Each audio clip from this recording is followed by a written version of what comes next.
Bonjour à tous. Aujourd'hui, on va parler nutrition. Je vais faire des déçus puisque j'avais promis de faire une vidéo sur les burgers qui viendra par la suite puisque avant, j'aimerais qu'on évoque deux notions relativement intéressantes en nutrition, à savoir la notion d'index glycémique et la notion de densité nutritionnelle. Donc pour cela, on va parler donc d'un aliment hyper commun en France, à savoir le pain. Et on va étudier ces deux notions-là euh, à travers le prisme de cet aliment-là. Donc pourquoi le pain? Parce que le pain, c'est un aliment pour lequel on entend tout et n'importe quoi. Ça fait grossir, c'est un aliment à bannir, c'est pas bon pour la santé. Donc on va essayer de démêler le vrai du faux concernant le pain. Donc première notion, donc je vous ai parlé de notion d'index glycémique. Donc l'index glycémique, c'est quoi? C'est un indicateur chiffré qui va mesurer la capacité d'un aliment à faire augmenter votre glycémie. Donc en gros, plus ce chiffre se rapproche de 100 et plus votre aliment a un index glycémique élevé et plus cet aliment va donc faire que votre glycémie augmente quand vous l'ingérez. Euh, il est commun de dire que plus un aliment a un index glycémique élevé et moins c'est un aliment santé. Donc parmi les aliments à index glycémique élevé, vous avez tous les bonbons, toutes les sucreries, tous les produits raffinés. Voilà. Et les aliments à un index, qui ont donc un index glycémique bas vont plutôt être les produits complets. Donc, en gros, quand on s'intéresse au pain, voilà, dire que le pain est un mauvais aliment, tout va dépendre de quel type de pain on parle. Si on parle d'un pain blanc, donc d'une baguette blanche, par exemple, donc la baguette blanche va avoir un index glycémique de 95, donc très proche de 100, alors qu'un pain complet va avoir un index glycémique à 65. Donc voilà, déjà là, on voit très bien que en fonction de quel type de pain on parle, on va avoir des index glycémiques qui vont être vraiment différents. Deuxième notion donc relativement intéressante, c'est la notion de densité nutritionnelle. Donc qu'est-ce que c'est que la densité nutritionnelle? C'est le contenu d'un aliment en micronutriments essentiels à la santé. Donc ça peut être du magnésium, ça peut être du calcium, ça peut être du sélénium. Voilà, ça peut être plusieurs types donc de micronutriments et de minéraux qui sont essentiels à la santé. Donc on va reprendre donc le même exemple du pain.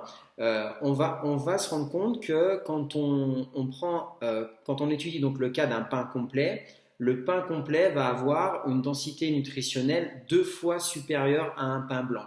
Ce qui veut dire quoi? Ça veut dire tout simplement que dans un pain complet, vous avez deux fois plus de micronutriments indispensables à la santé. En conclusion, que peut-on dire? On peut dire que derrière un même mot, en l'occurrence, donc c'est ce qu'on a vu aujourd'hui avec notre exemple du pain, que derrière un même mot se cachent des réalités totalement différentes. Voilà, dire que manger du pain est mauvais, c'est totalement incohérent. Tout dépend de quel type de pain on parle.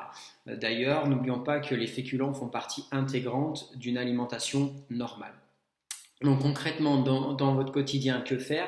Eh ben, privilégier les produits de type complet ou semi-complet, tels que le pain. Donc voilà, on a là un pain complet à base de farine de seigle et de lin, pâte complète ou semi-complète, riz complet, riz complet ou semi-complet. Et voilà, ce type de produit est évidemment sur le plan nutritionnel beaucoup mieux que les produits de type raffiné. Deuxième chose, éviter les produits raffinés et les produits très sucrés à index glycémique très haut, tels que les bonbons, les sucreries, les biscuits que vous trouvez dans le commerce, on va dire, type grande surface par exemple. Voilà, on sait que les produits sucrés ont une part non négligeable dans la survenue donc, de maladies cardiovasculaires ou métaboliques telles que le diabète.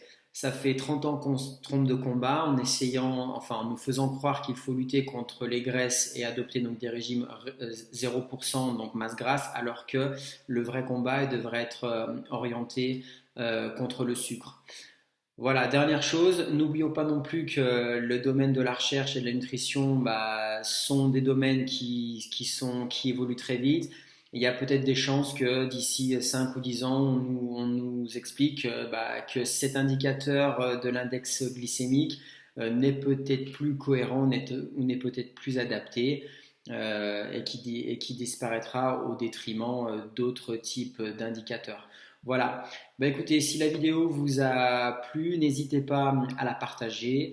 La semaine prochaine, sur la prochaine vidéo, nous reviendrons un petit peu à des problématiques liées à l'entraînement sportif, donc liées aux déterminantes de la performance en natation et en course à pied pour faire suite à la première vidéo, ou peut-être à l'entraînement croisé ou à la lipolyse.